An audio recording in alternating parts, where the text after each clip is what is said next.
And I will go back 20 years when I wrote this book, The Creation of the Gods.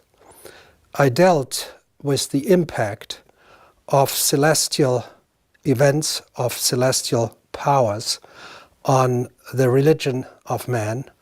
And I stopped this book with the catastrophe that divides the Bronze Age from the Iron Age. If you believe in a Greek Dark Age, you know that the Bronze Age comes to an end around 1100 BCE. If you don't believe in it, as I do not, it ends around 600 BCE. And if you are a nerd for stratigraphy, it may even end later, like 400, 350 BCE. Anyway, it will end before the first millennium AD, after Christ CE, whatever you prefer to call it.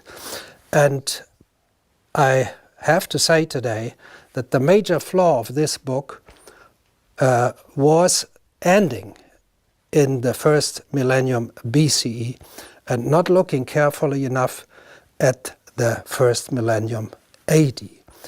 Of course, I was aware of the crises in the first millennium hitting the Roman Empire, but I belonged to those who wrote about these crises as caused by demographical or by economical factors.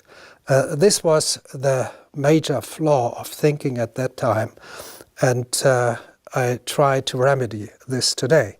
I worked on the problems of the first millennium AD since around 65 months, and we will look at the events that took place there right away. We start with a summary made by Wolf Liebeschütz. He survived the Holocaust in England. He was from Hamburg, Germany. And he had to say this: the climax of the classical city was reached in the first 2 decades of the 3rd century. After that, it never recovered. The empire was passing through the crisis of the 3rd century. First hit. Next one. During the 6th century, the cities of the Greek East were hit by a series of severe blows. The effect was like the crisis of the 3rd century. We continue from these 2 crises to another one that is much less known. But I just want to show you here what these 2 crises meant. First, you had this area attacked, and 300 years later you had this area attacked, and it looks as if there was very little overlap. And for such a big strike, you would expect, of course, some overlap at least here at these frontiers. Now to the 10th century collapse, Polish scholars were quite avant-gardist in that research. It shows us that we have massive destructions running all the way from Norway to modern Iraq. And I just quote here on the catastrophes of the Viking cities. In the Scandinavian lands, the old rural places of power, commonly called central places, all met their end. A general conversion to Christianity took place at this time. If we move to Poland, there was a rapid, sometimes catastrophic, collapse of many of the pre-existing tribal centers. These events were accompanied by the permanent or temporary depopulation of former areas of settlement. And we move further south to the Black Sea, to Bulgaria. The Bulgaria metropolis Pliska had its whole production area covered by considerable amounts of erosion material. The Pliska basin was turned into a desert landscape in the 11th century.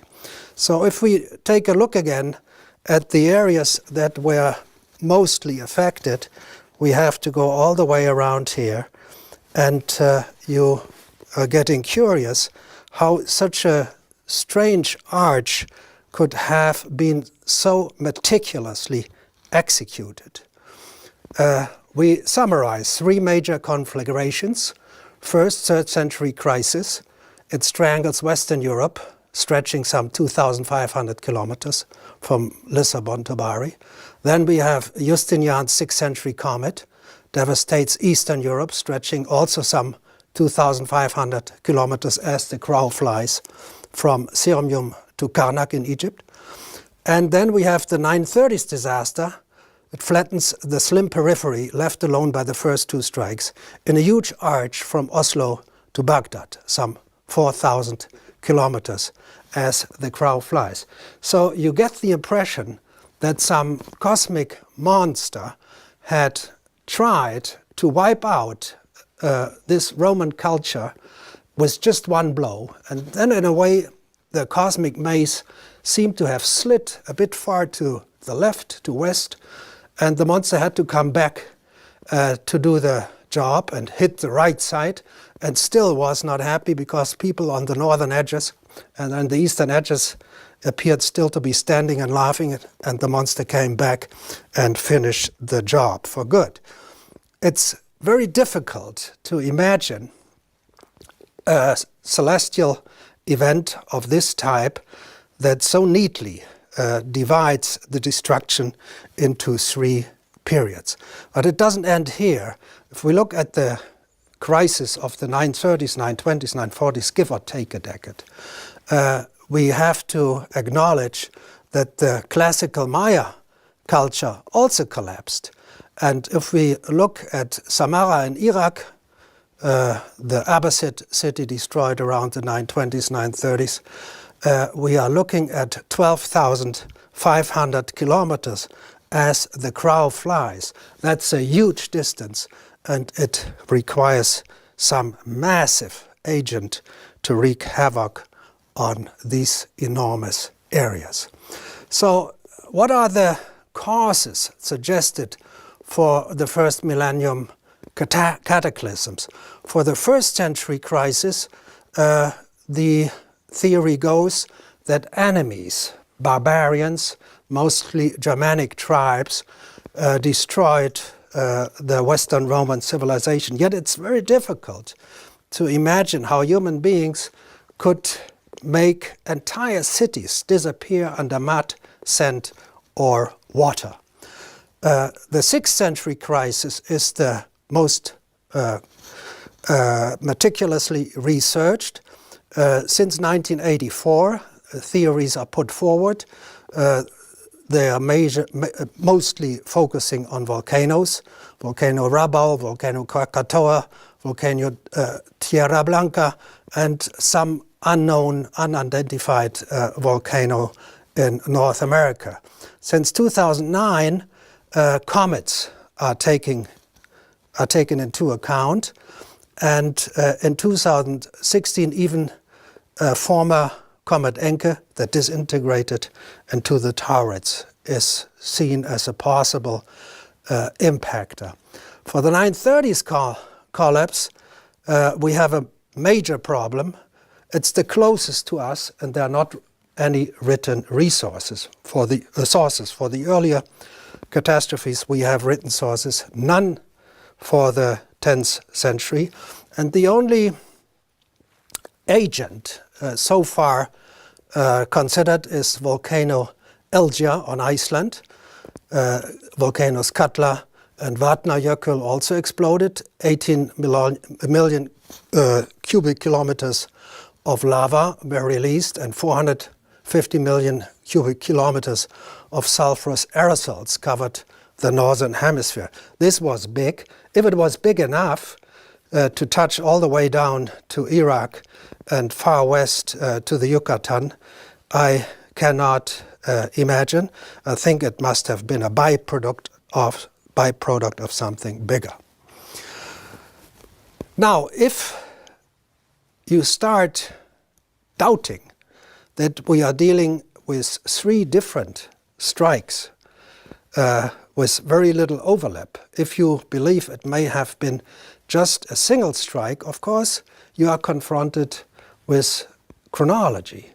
The strikes are divided over 700 years, and to imagine the 3 strikes as just one will force you to cut 700 years out of the first millennium. This sounds bizarre. It sounds just impossible. So when I started to understand the chronology of the first millennium, what struck me most is that from antiquity, 1st to 3rd century, to late antiquity, 4th to 6th century, and then to the early Middle Ages, 8th to 10th century, you always have the same architecture, the same Roman basilica architecture. There is no evolution whatsoever in the arts, in the sciences, in the architecture, as I said, and moreover, in the language too. Latin of the 2nd century is indistinguishable from Latin of the 9th century. So it's very strange, because before antiquity and after the early Middle Ages, you have evolution, you have changes. Within the periods, you have evolution. But between the periods, you have a standstill of cultural evolution that just appears to be absolutely impossible. So what to do? You ask yourself, is there any side in Europe or in the Near East, is there any side where you have traces of these 3 steps of civilization? Antiquity, late antiquity, early antiquity. If you have them anywhere superimposed on top of each other, you have a stratum for antiquity, one from late antiquity, and one for the early Middle Ages, superimposed on each other. So when you have the 10th century, you dig down and you find the 5th century or 6th century, and you dig down and you find the 2nd and 3rd century, always with this type of architecture. If you look for such a site, the selection is immense. So we know about 5,000 Roman towns and cities, 20 to 25,000 large agricultural estates, Villa Rustica.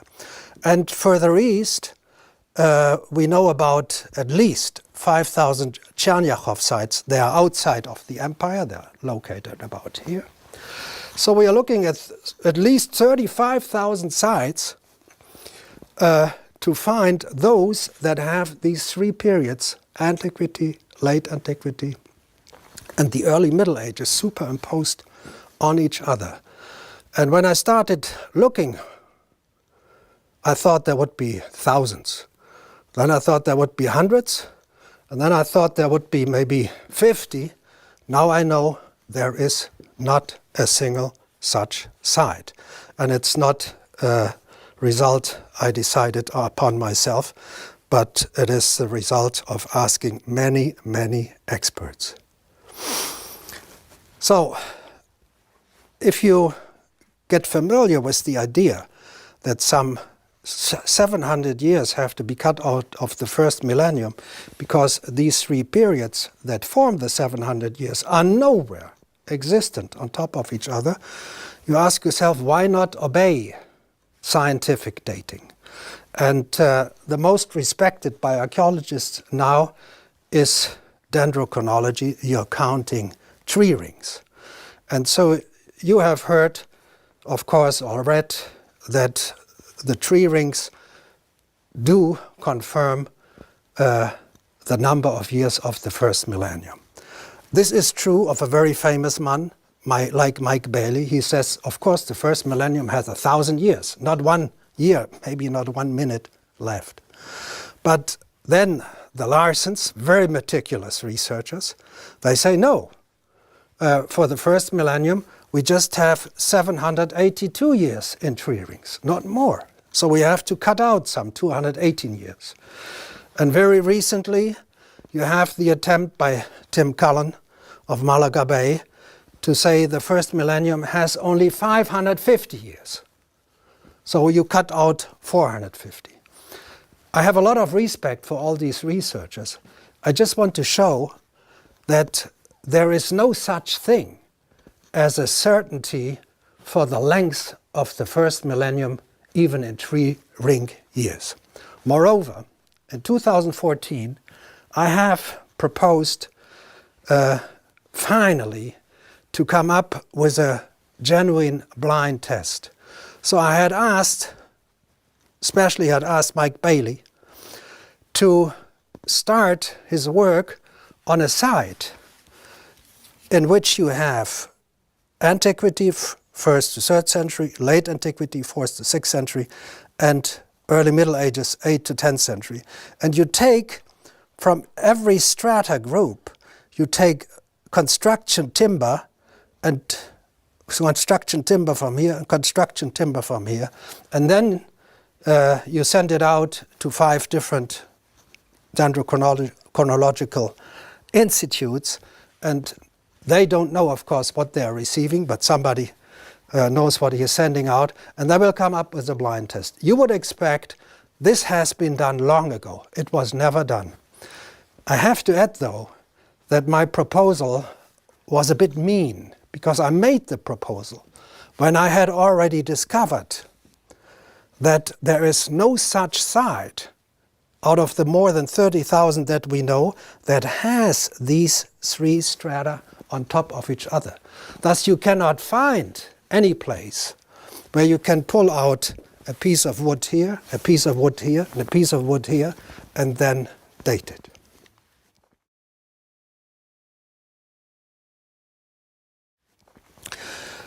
So most of you will now think about Rome, and you think, but Rome has everything. At Rome you find for every century from 100 to 900 you will find buildings.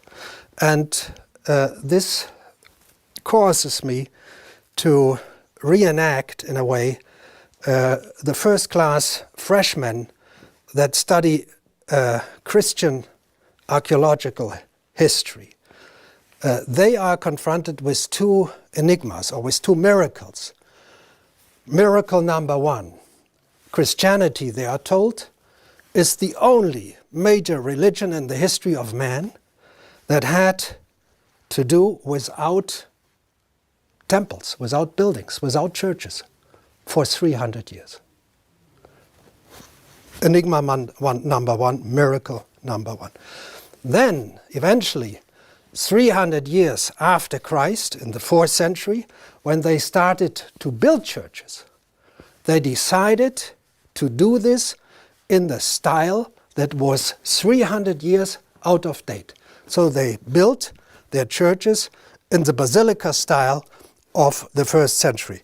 This is Old St. Peter, dated to the 4th century, and this is, in the same city of Rome, of course, the Basilica Ulpia, built in the late 1st century CE, or after Christ.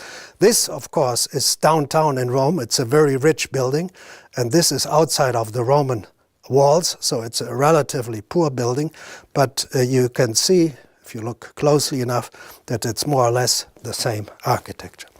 Okay, now we move to late antiquity, 4th to 6th century, and here we again find in Rome basilicas with these peculiar ground plans. And now you tell me, look, there you have it. You have this in antiquity in Rome, and you have this in late antiquity in Rome. Yes, that's how it is called. But these churches, they are never superimposed on buildings of antiquity. They are sitting in the same village, on the same big town, you have to say, in the same plane. They are not distributed like this, but they sit in the same archaeological plane. Richard Krautheimer, the most ingenious scholar who ever put his mind to the problems of Rome, he survived the Holocaust in the United States. He was from Fürth in Germany, like Henry Kissinger. So what he discovered for himself was that in late antiquity, the Christians created a renaissance of antiquity, a perfect renaissance. down to the building materials, down to the roof tiles. And then in the early Middle Ages, 8th to 10th century, there was a second renaissance of the basilica types. And he was so precise that he could show in the 9th century, they imitated ground plans of the 5th century. And in the 8th century, they imitated ground plans of the 4th century. So, thus, it looks like a complete and perfect Renaissance. But again, all three types of buildings are never found superimposed on each other. So that's why even for Rome, if you look at any particular area of Rome, you never find antiquity, late antiquity, and the early Middle Ages superimposed. You find them like this, side by side. And this is the question I'm just asking. Can we cut out 700 years out of the first millennium? I compare now Rome with Constantinople and Jerusalem. You see, this is antiquity Rome, 1st, 2nd century. This is late antiquity Constantinople, 4th to 5th century. And this again is Jerusalem, 1st to 2nd century. At the first glance, you get the impression this is the Circus Maximus of Rome with the imperial palace. This is Circus Maximus of Constantinople with the imperial palace. Down here, you get the impression, oh, they really try not to fall too much behind the 1st and 2nd century AD. So now we go into Rome, and you see in the colors, I gave the same colors to antiquity, late antiquity, and early Middle Ages. And in each period, you have the same basilica style, the same building materials, the same colors and paints. You have no new living quarters here and no new living quarters here. So the churches, they are divided over the three periods. But the same is not done with the living quarters. We have living quarters basically only for one period. Wherever you put them, you can put them here, you can put them here, you can put them here. But you don't have 3 times living quarters on top of each other. But what is even more striking in the latest period, 8th to 10th century, you have, as I mentioned before, the same Latin as 700 years earlier in the texts that are attributed to this period. Moreover, the texts that are attributed to this period mention nearly all the famous buildings dated to the 1st or 2nd century. From the Colosseum to the Pantheon, but everything appears to be intact again. After the Western Roman Empire fell, after the Eastern Roman Empire fell, suddenly in the early Middle Ages, everything is intact again. So you have an additional hint that we are dealing for all the three periods with just one period that in chronology is distributed, split, put on top of each other, but that in stratigraphy and in cultural elements belongs to the same period.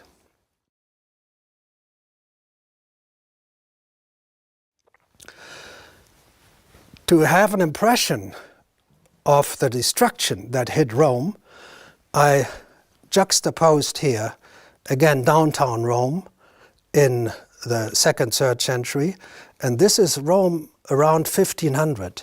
And you can see that the city is still full of mud heaps, nearly as high as the Pantheon, because they had dug out the Pantheon and thrown the mud that had covered the city behind it.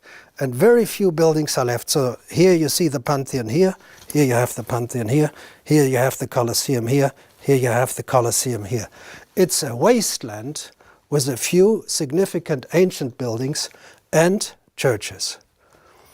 If you do a close-up on the very downtown of Rome and of the entire empire, stretching 4,000 kilometers as the crow flies, you can see that even in the 16th century, downtown Rome is still used for basic food production, agriculture. So the Circus Maximus is divided in individual fields with water ditches, and you can see the imperial palaces. They still look like a Hiroshima or Dresden.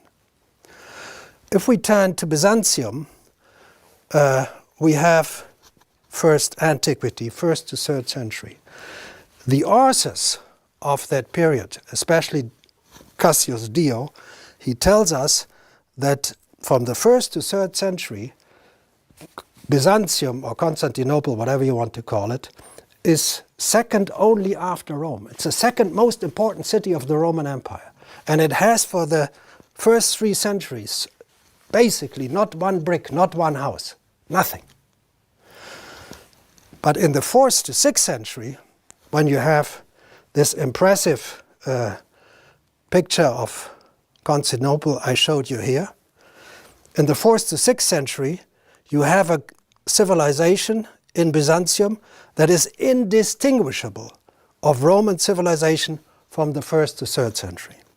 Now we move to the early Middle Ages, and there is not a single new building in all of Byzantium.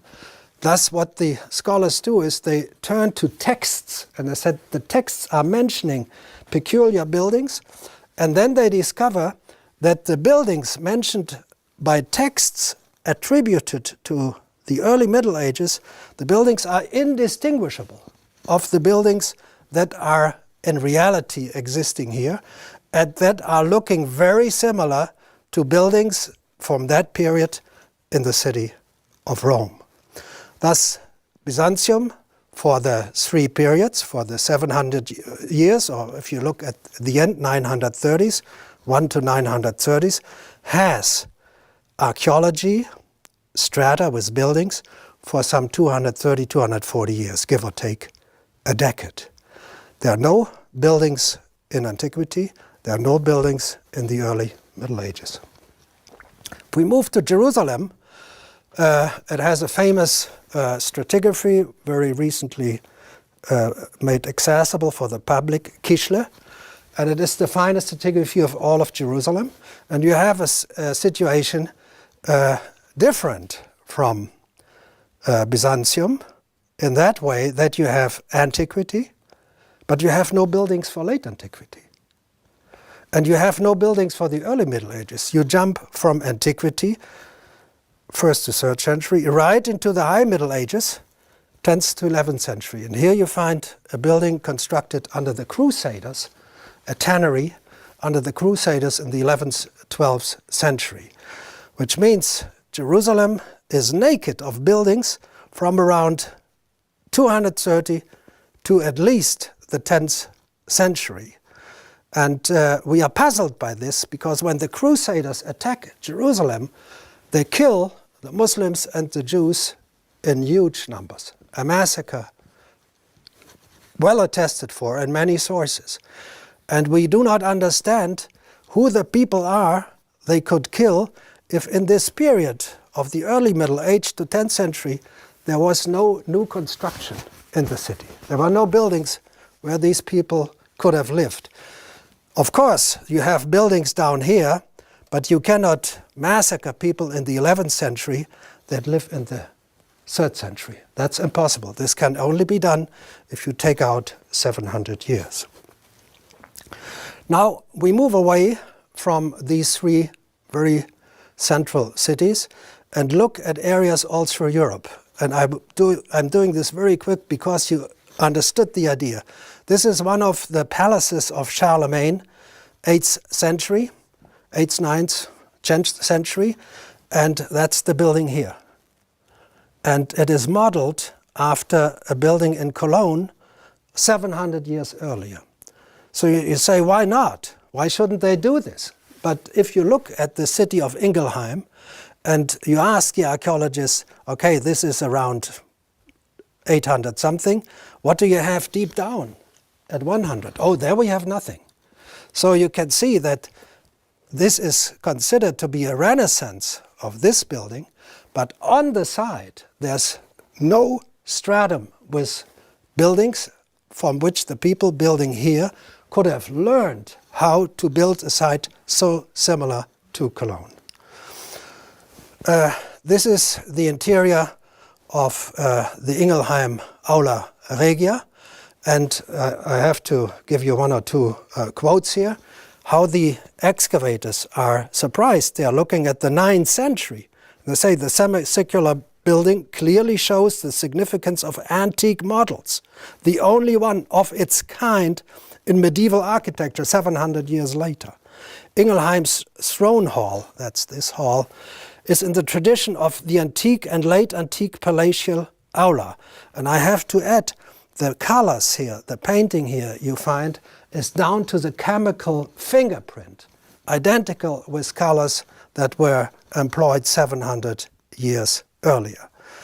The aula roof was covered with tiles formed in the ancient Roman way. So you imagine, if you ever build a house, the roof tiles are important. You want to be very correct with the roof tiles that no water is coming through. And why would people in their right mind not change even the roof tiles 700 years later?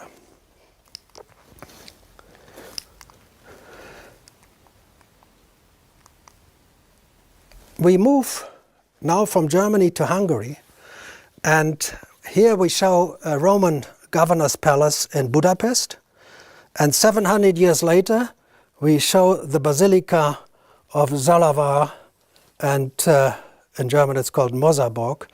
And the excavators are surprised. This building is much simpler, much smaller. They are surprised by the same architectural styles, by the same building materials, and even the smaller details. These are this is painted glass from the 9th century. This is painted glass.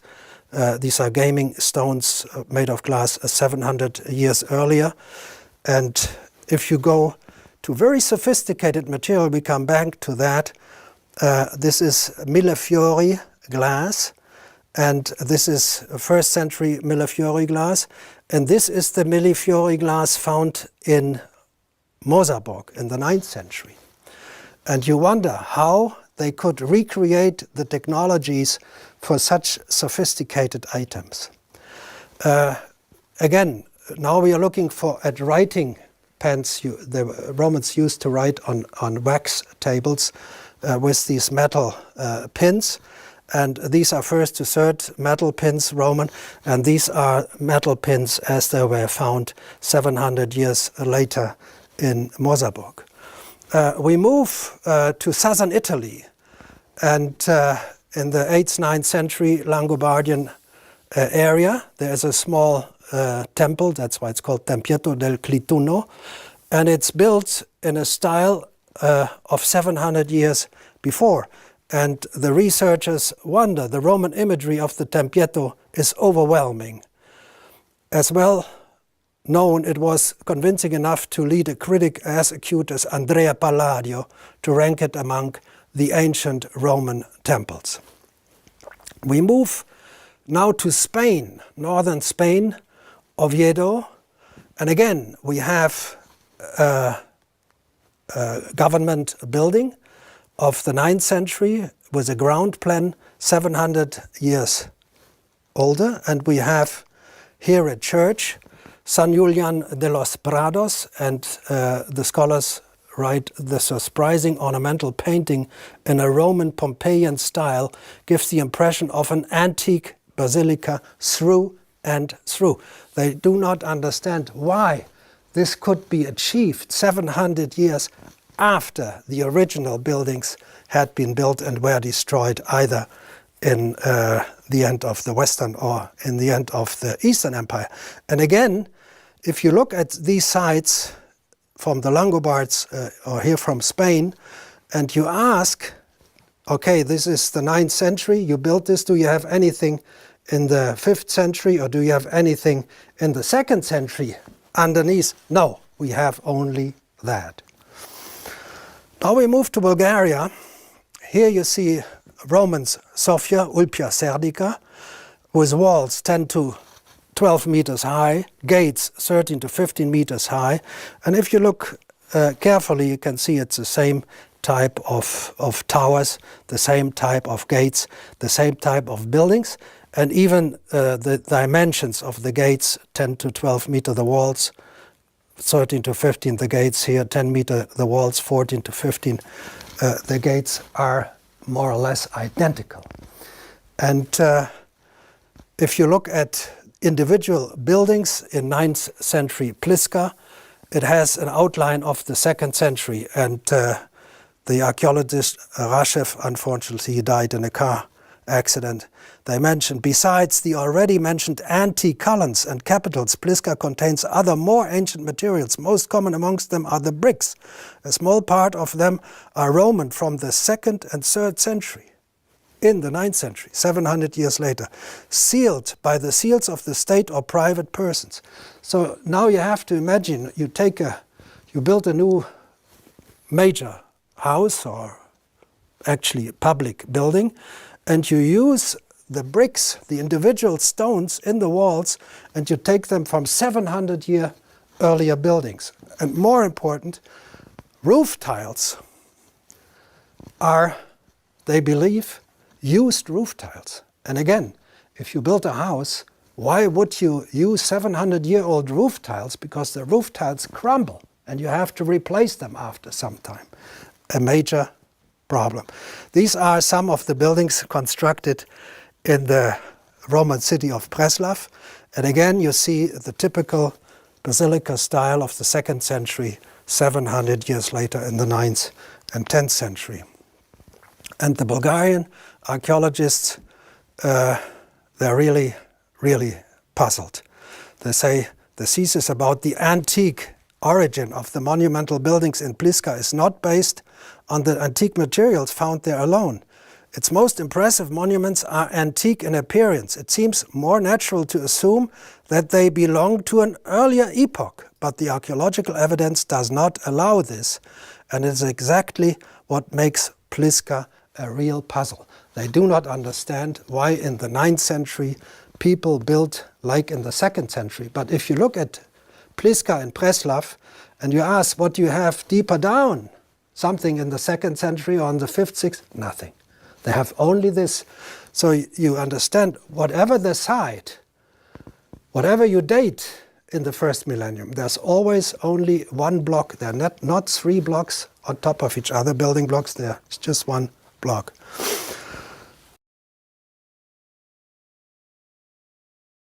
We move to England.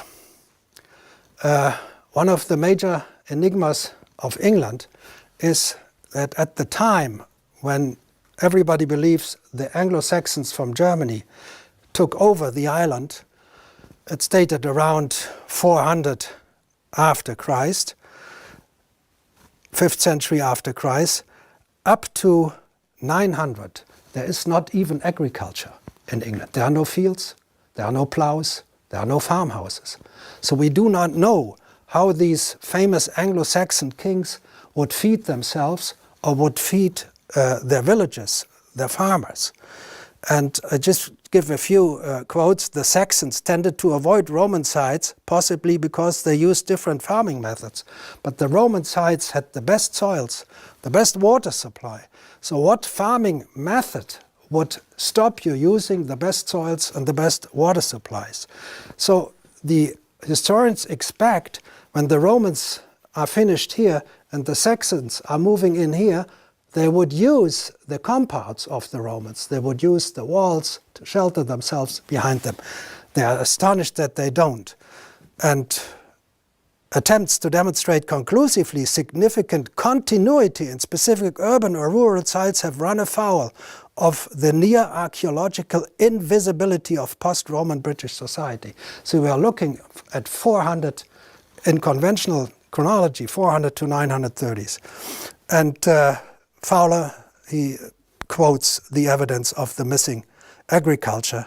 In contrast to the field systems of the 500 years or so before and after Christ, there's little evidence in the ground for the next half millennium. Now, Alfred the Great is considered the most famous Saxon king. He's famous here in Poland too because he sent out Wulfstan to find Truso close to Elbląg. And the problem with Alfred the Great's city of Winchester, Venta Belgarum, is that for the 9th century, when he is dated, there's nothing there. There's no palace, there are no farmhouses, there are no streets, there are not even toilets there. It's just nothing. But if you go down in Venta Belgarum to the antiquity period, so here is Alfred's period where there's nothing, here's the late antiquity where there's nothing, but if you go down here, then you have a rich stratum of houses, of palaces, with wonderful Roman mosaics, and nobody claims property of these palaces, of these houses. And I take the liberty to return this property of the palaces in Winchester to Alfred the Great. But I can only do this, of course. I can only give him a palace of 200 in the year of 900 if I cut out 700 years in between.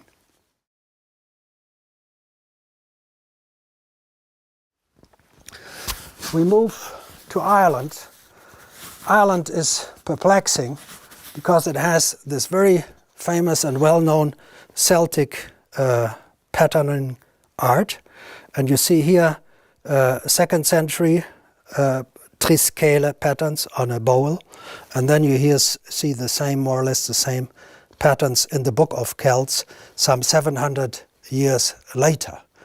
And the archaeologists again wonder that the 5th to 7th centuries in Ireland were a continuation of the 1st century BC. So the 6th century is 700 years after the 1st century BCE, of course, and there's nothing in between. And then, after nothing in between for some 700 years, the culture is, or at least the art decorations are the same. And if we look at this in a more table-like way, you can see Latin settlements and the Celtic triscale style. And then you have from 200 BCE to 300 CE no buildings. And then in the 8th century you have settlements again, and you have the same triscale style again. We move to the Viking period. You remember that the catastrophe of the 10th century wipes out these territories here, all over Poland. You go to Bulgaria and you move on down to Mesopotamia. What is the most striking feature of the Vikings? They are considered to have been the most daring seafarers in the history of mankind. But today we believe that these great sailors did not have the square sail from the year 100 to around the year 700. Everybody else, so this is a Roman ship with the square sail of the 1st century or the 4th century, the antiquity or late antiquity, of course they are the same because these two periods are in chronology like this, but in stratigraphy like this. The Vikings come later with similar ships. These are war galleys and these are transport ships. This is a 2nd century Roman ship, and this is a 9th, 10th century Viking merchant vessel. They look very much the same. The same with coins. The Vikings loved their ships and they put them on their coins as much as the Romans on the upper line would show their sailing ships on the coins. And the most puzzling question of the Vikings or the Scandinavians losing the art of sailing is that in the 1st century, Strabo, for example, and even earlier Caesar, they mentioned their ships and the sails. So Strabo even said that they set sail for home, Denmark in this case. Strabo would have said they rowed home to Denmark if they did row home, because people would have had something to laugh about. So we have a big problem, and the leading historian of Viking shipping, Jan Bill, said it is that before the 8th century the sailing ship was not adopted in Scandinavia is puzzling. But if I tell him it is puzzling only if you do not understand that the period of Strabo, 1st century, and the Viking period of the 8th century, they are not on top of each other, that they are side by side, they would say that's just bizarre. Because what does it mean? It means that Julius Caesar comes 700 years closer to us.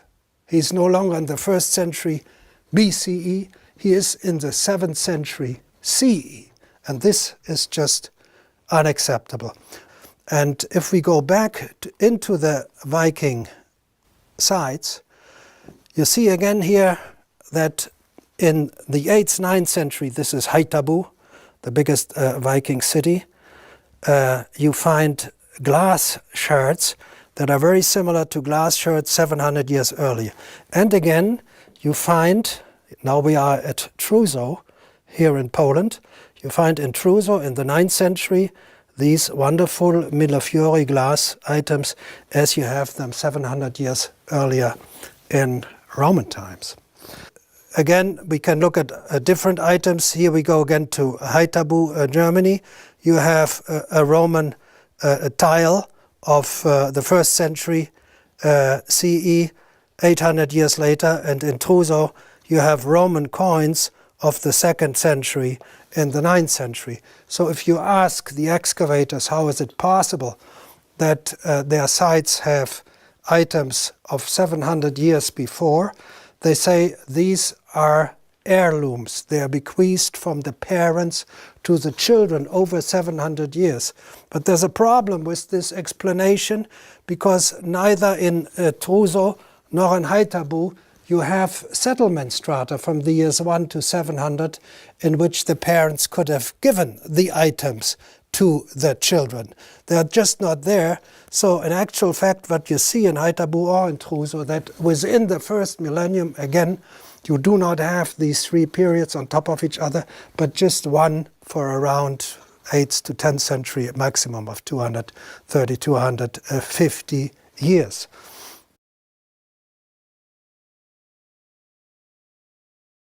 We move to the Arabs. A brief word about the Arabs. We have about Arab civilization a very strange view. They have a dark side and a bright side. What is the dark side? For the first 700 years of the 1st millennium, they do not write philosophical or astronomical or poetry texts. They do not issue coins. Before Christ, they do exactly that. And the tribes, the Arab tribes we know after the time of Muhammad, are known 700 years earlier in the time around Christ. So we wonder, why do they not write? Why do they not issue coins? Why do they look absolutely retarded when there were legions of experts around who could have taught them everything? But then after around 700 comes the bright side of the Arabs. When there's nobody left to teach them anything, because the Western Empire is gone, the Eastern Empire is gone, at that time exactly, they perfectly reenact and recreate Roman culture. I begin with glassware. This is a Roman vase found in Cologne. This is a glass shard from the 9th century found in Samarra. And we go to Millefiori glass bowl. This is a Roman glass bowl of the 1st century. This is an Islamic glass bowl of the 8th, 9th century, some 700 years later. Down to the chemical composition, it's the same material. This is the site we are looking at, Samarra. You can see 58 square kilometers, 6,300 building. It disappeared at the beginning of the 10th century under glass. It's the largest archaeological site in the world. Nobody understands why it could disappear under glass, but the culture has Roman arenas. If you ever visit a Roman arena, the basement of a Roman arena, you will immediately recognize that even the Roman arena is recreated. The Roman wall painting, this is a wall painting from Bosco Reale in the Gulf of Naples, and this is 700 years later a wall painting in Damascus.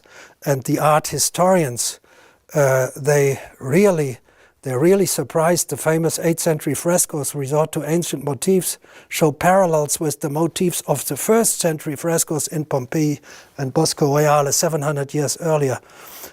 This is a palace from a wall painting from a palace in Jordan, and it's called the Desert Castle. And the painting, as you can see, a unique painting embellishing the hot room of the bath complex, shows ancient Greek influence after this ancient Greek Hellenistic culture has disappeared for some 700 years. And further down, it's indigenous Hellenism that is local, not alien. So 700, 800 years after Hellenism, they go back to Hellenism. If you go look at the ground plans of their large compounds, it is said that they are recalling earlier Roman cities of the 1st, 2nd centuries, 700 years earlier. If you look at the peculiar arches, they look like Hellenistic arches 700 years earlier. And again, if you ask the experts, what do you have in these wonderful cities from 1 to 700? Do you have strata from which they could have taken models they imitated 700 years later? No, there is nothing. These are 1st century Arab structures, and these are 8th century Arab structures, and there are no Arab structures like this in between.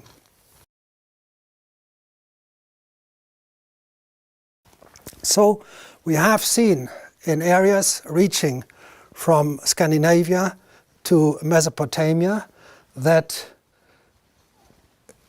material culture, some 700 years apart, looks very much the same. And if we go to the end of the 1st millennium, which is the so-called 3rd catastrophe of the 930s, we even have very similar results for the end. So London, we look here at London, that's a 154-meter basilica in 2nd century London, as long as St. Peter's Cathedral in Rome. And you can see parts of London were already covered by a horizon of dark silts, often described as dark earth. Land was converted to arable and pastoral use, or abandoned entirely. So downtown London turned into agricultural land like downtown Rome. And now we go to Pliska in Bulgaria, and again we see a dark gray layer had strangled Pliska at the beginning of the 10th century. A city of the dead had, between the 11th and 13th century, covered the lion's share of Preslav. The entire city area turns into a burial ground for the dead. But the architecture of the 2nd century here and of the 9th century here in Pliska is indistinguishable. We come to the end of the millennium, or to the end of this lecture. The question is if something happened before the 930s that was big, but not as big as the big catastrophes dated to the 3rd and the 2nd. And there was one, it's in the 860s, is the crisis of Marcus Aurelius with a plague. The emperor himself died of the plague. We have a repetition in late antiquity, 290 years later, and again we have a repetition in the 860s. So if, again, we assume that these three periods that are chronologically on top of each other, stratigraphically are parallel, you can see, yes, there is a major crisis, and we have invasions here, and invasions here, and invasions here. I look just as two examples. Here you have invasions of the Xiongnu and the Quadi. Here I have the Huns and the Goti. Here I have the Hungarians and the Vikings. And they all enter Italy, Friulia, Italy, Friulia, Italy, Friulia again. So from three different sources, I assume, we are always looking at the same invasion. And this is what in Germany is called the Völkerwanderung, or the migration period. And then, of course, in the 230s, 530s, 930s, we have these three catastrophes. And again, I say stratigraphically, they sit in the same level.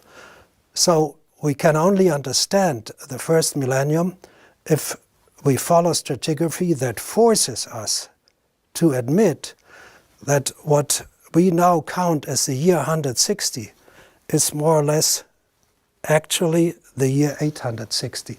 Thus, the Viking sites, they are more or less dated correctly. But the Roman sites and the Byzantine sites, they are dated 700 or 400 years too early. So what did the survivors do? Very simple. In the cities, they did hide under round structures. Because whatever hits a city, a tsunami, a mud wave, whatever, it will destroy walls, longitudinal walls, but round structures, like around a theater or at the end of a circus, has a good chance to survive. And you can see here Rome before and after the catastrophe. Again, it looks a little bit like Hiroshima, but there's already reconstruction done, and you can see how this theater, the rest was destroyed or covered in mud, is turned into a little city. They built a wall and a gate here, and in the theater steps they built small huts. This is Rome. This is the same in Calabria. It's an excavation report. Here you see in green the little huts built right into the theater. This is in Spain, in Tarragona, Tarraco, where the buildings were built into the circus. And in the wall of the circus they had also dug a little gate to enter there. So that's a way to survive. And I quote now here how the spiritual situation was, and I quote from Streltsik University of Poznan. He said the 10th century was the age of iron, the dark age, in the sense of more primitive relationships and the lack of enlightenment of our 10th century ancestors. A period of renewed and universal anarchy in social relationships came. The development of Latin Europe became retarded. In the period from about 920 to 960, nothing of any great interest in the fields of intellectual development or literature appeared in Latin Europe.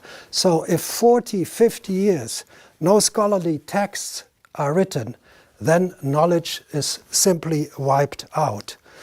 And aside of these structures in the remaining ruins of the cities, round structures, what we have is an explosion of monastery building. And of course the monastery existed earlier, but that nearly all of Western Europe was covered with monasteries. That started in the 10th century only. It is not understood why this is the case. And my explanation is a pretty simple one. Remember, there are no written sources for this 10th century catastrophe, and I think we have to look at the sources that exist for the 3rd century and for the 6th century, because these three catastrophes are side by side. And there we learn that the population losses could run up to 90%, maybe average 40, 50%. So you had survivors, but you no longer had functioning entities, social entities. You had rich and poor. You had slaves and masters. You had pagans and Christians. And they would not have talked to each other before. Now, to have a chance of survival, they had to find a common ground, and some Christian egalitarianism was the foreign ground that allowed them to work together and to survive in a non-monetary system. The monetary society was struck too. So you had this kind of Christian communism in the monasteries. The military men, the knights, they start with their castles on the hilltops, with drawbridges, with moats, kind of structures that did not exist in the first millennium. And even the villages are located up into the hills because the people feared that something bad would strike again and hit them too. We are now in the High Middle Ages, 11th century, and these are images of a church close to Rome, of Gaeta. And people who moved into the church, on the right side, they could see this monster. Here on the right side, they could see this monster devouring a human being. And when they came out of the church, again on the right side, they could see the monster releasing a human being. So it is the imagery, for example, of Jonah and the whale that was used to remind the faithful of what they had gone through and what might happen again if they are not faithful. And the most important text for the next, I would say, 900 years of Christianity becomes the Apocalypse, the Revelation of John. And this famous text, you know it all. A mighty earthquake took place, and the sun became black like animal's hair sack, and the full moon became like blood, and the stars of heaven fell to the earth, and 1/3 of the earth was burned up. Something like a huge mountain burning with fire was hurled into the sea, and 1/3 of the sea was turned to blood. A huge star fell from heaven, burning like a lamp, and it fell on 1/3 of the rivers, and 1/3 of the waters were turned into bitterness, and many of the people died from the waters.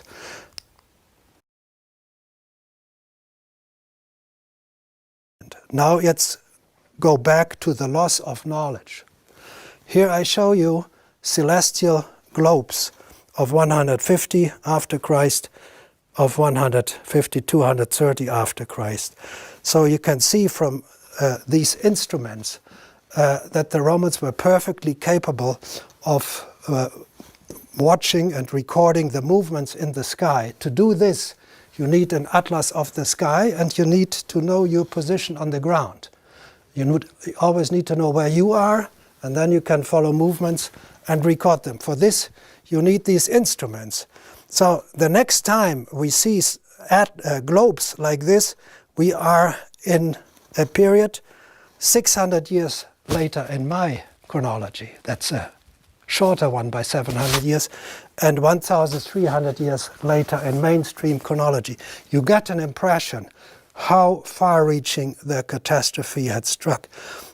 Here we see something even earlier from 70 BCE, that's the so-called mechanism of Antikythera, and it was an instrument for predicting astronomical positions, eclipses, and the cycles of the Olympic Games. So this is what you see in essence in the museum. I took the photo last month. And this is a reconstruction of this instrument, and it could show you the position of every planet, the sun and the moon in the sky. This is the kind of knowledge that we lost.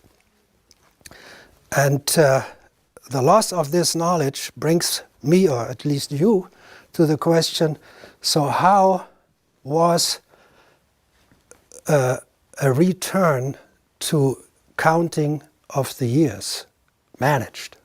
And I believe in a very simple one. I'm not in favor of falsification, of faking, of just creation out of the blue sky. I think when the catastrophe shook somewhere around the 930s, there was no scientific activity up to the 970s, 980s, maybe longer.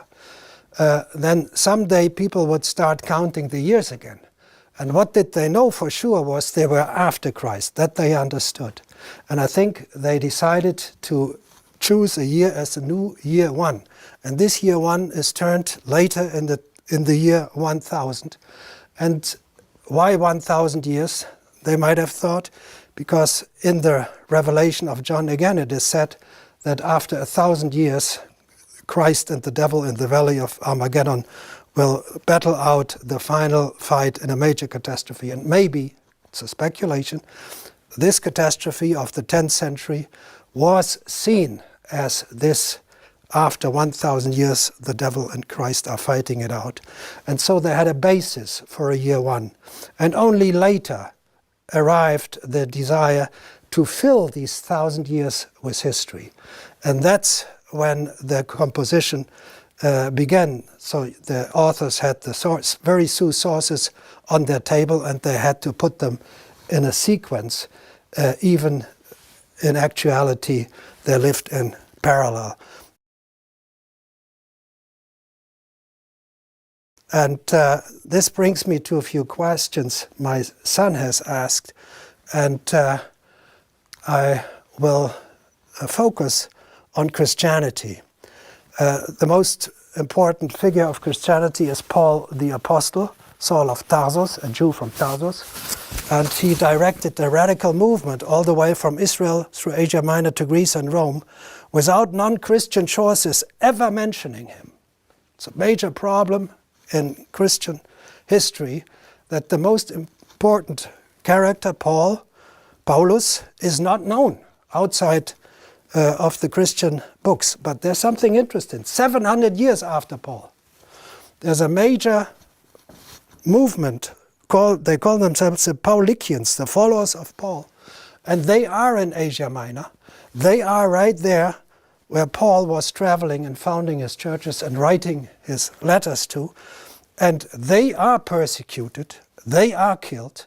So there was a movement following Paul. And what is interesting in this movement, in the 8th century, they are still not Trinitarians. They still only believe in God. They don't think that Jesus or the Holy Spirit are godlike.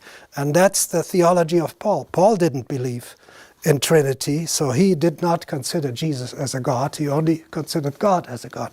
So we have here two very similar movements side by side, but now separated by several hundred years.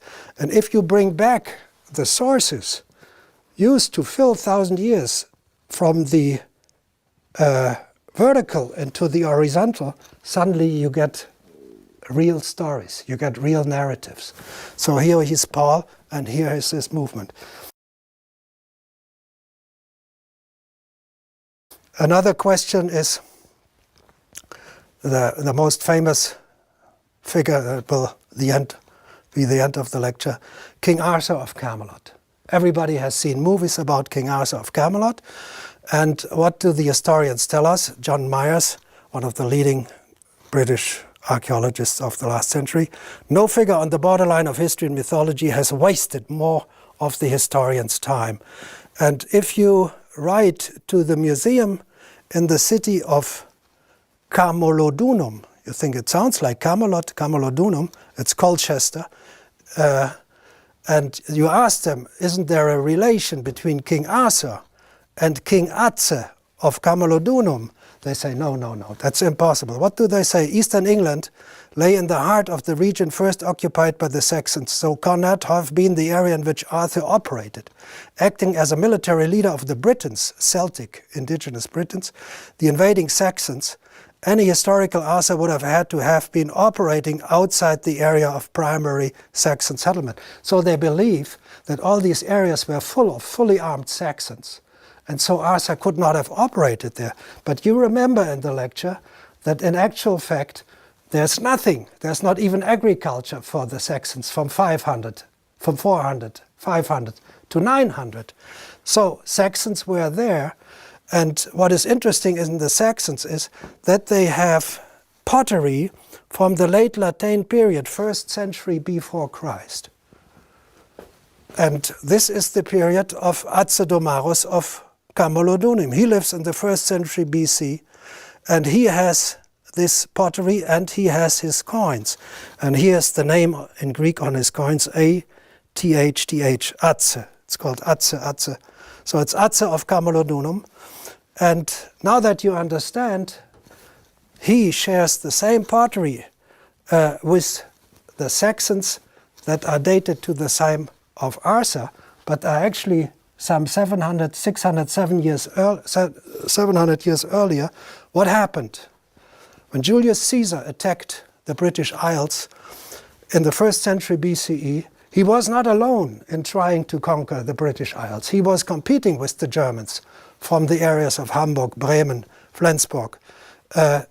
They were much closer, they were much better equipped to take the islands than the British. So they were fighting each other, and the local people, the Celtic, the Britons, they were in between. And they made an alliance with the Romans to fight off the Saxons. Thus, when Arthur of Camelot, who is Atze of Camulodunum, was fighting in the 1st century BCE, he was defending his own land. The Saxons were trying to take it. They had not yet settled there. They were trying to take it. They took it. He lost the battle. So we have another explanation here. And the final question of my son, it's one of the major enigmas of Jewish history. Ashkenazi Jews, they begin in the High Middle Ages, after 930 Common Era. Later they moved to Poland, everywhere else. And the problem is that in the early Middle Ages, in their original area in Germany, Belgium, France, in this area, there is no archaeological evidence for Jews from the 8th to the 10th century. So there's a hiatus of 300 years before the High Middle Ages. So they say if the Ashkenazi Jews begin here, and there are no Jews whatsoever in synagogue architecture for 300 years, they have nobody who could have been their forefathers. We have the same situation like in Jerusalem, where the Crusaders massacre Jews and Muslims, but in the stratigraphy of Jerusalem, you do not have Jews before this massacre occurs. So now when you understand that the Antiquity, late Antiquity, and early Middle Ages periods are not chronologically but stratigraphically like this, then all the hard evidence for Jews in this period belongs also to this period, where supposedly there is no hard evidence, which means that the Ashkenazi Jews are immediate followers of the Jews of the period that is now divided in Antiquity, late Antiquity, and early Middle Ages, but in actuality is one. Thank you for your attention.